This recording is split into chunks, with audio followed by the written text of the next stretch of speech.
I'm Rei-mon Buki, and this is part 2 of my 4-part series on making your own Bokken. In part 1, we talked about finding the proper piece of wood, what to look for in the grain. In part 2, we're going to be designing the custom Bokken, really fitting a Bokken to you. In part 3, we're actually going to carve one, and in part 4, we'll talk about the proper oil finishes. Okay, before we get started designing our Bokken, I want to make a point on the terms I'm going to use and the language I'm going to do this in. It's absolutely my intention to do this series in English.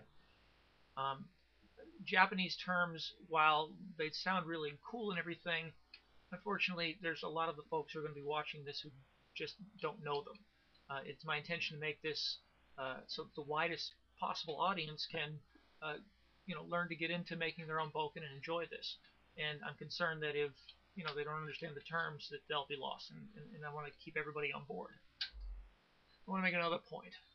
I do not claim to be an authority on this subject, or some kind of master of the art, or a master of anything. I'm a guy who does Aikido. I'm a guy who enjoys carving.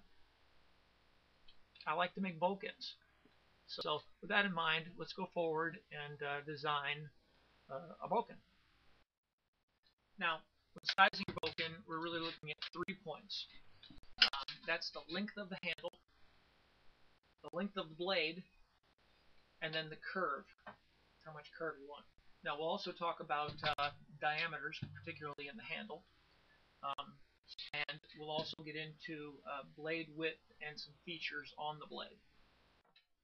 Now, the first step in the weapons design is the blade length.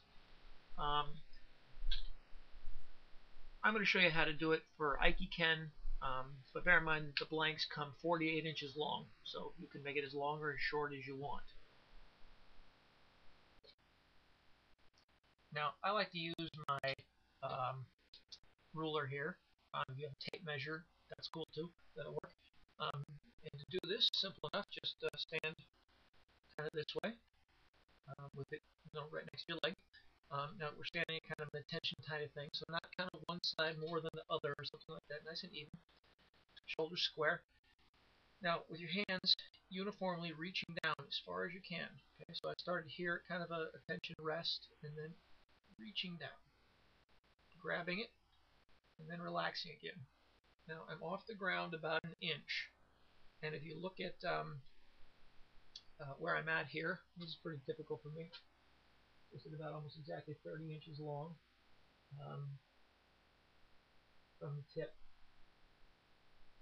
to what the guard would be. Now the next step is the handle length, and just like the blade length, there's extra material, so you can go a little longer if you prefer that. Right, so the two methods I use to do this really are the three-hand method and the position method. Now the three-hand method is just like it sounds. It's 3 hands of length. So I take first hand at the end, right square to the end, and then add another hand, and then another hand. And right there, that's where it would be butting up against the suba.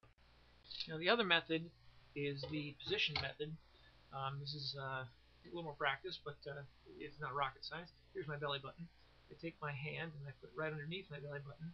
I place the end of the weapon on my hand and remove it. And I want to keep that distance.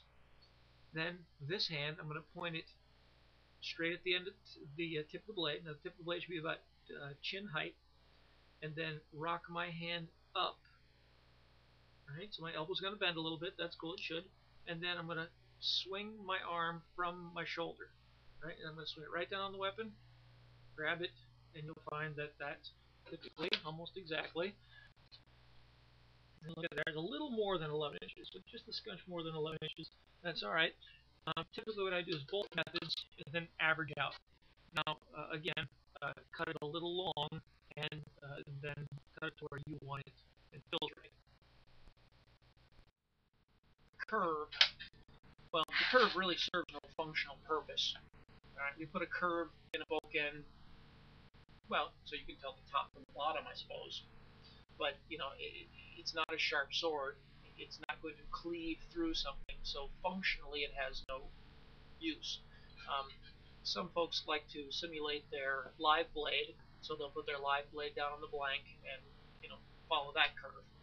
Now, when I send a blank, my blanks have a pretty standard curve, and to give you some kind of idea what it is, if you were to set a blank on a flat surface, you could just about fit one little finger in underneath of it, and that's about it. And it doesn't seem like much, but actually you can tell on a finished piece, um, it, it it's got a pretty a decent curve. You can tell. Now, curves of feel. Certainly there are styles of Bokkens out there that are all straight. And if that's what you're into, that's cool. Do that. Okay, the final part of designing your weapon is getting the proper height and width. Okay, and to get this, we use what I like to call the rule of thumb. What's the rule of thumb? Well, here's the end of a Bokken, and here's my thumb. And you'll notice that they are just about the same size. Um, Amazingly enough, the size of your thumb pressed on the wood is just about exactly the size you want for your Bokken. Now, this is a rule. It's not written in stone. Now, you can see as I grip it how the Bokken fits in my hand. It doesn't fit like this, and it doesn't fit so my hand, this is the right size, so my hand overlaps like this. I want it to fit in my hand to where it's just touching my fingers. So you can see that I've got all the surface area of the Bokken I'm touching with my fingers. If it's like this, there's a part of the surface area here that I'm not touching with my fingers. It's too big. Alright? And if it's too small, my fingers are overlapping. Now, on your left hand, the hand that goes to the end of the blade, you'll see that basically the grip is the same, although on the handle I tend to taper it down a little bit. We'll go over this in the carving section, but I tend to taper it down a little bit so that your little finger gets a little more grab. Okay, and I tend to taper it from about here down. So you see this one is pinching into my fingers a little bit. Remember, on your hands, left hand is for holding it firm, and then right hand is for kind of that steering aspect.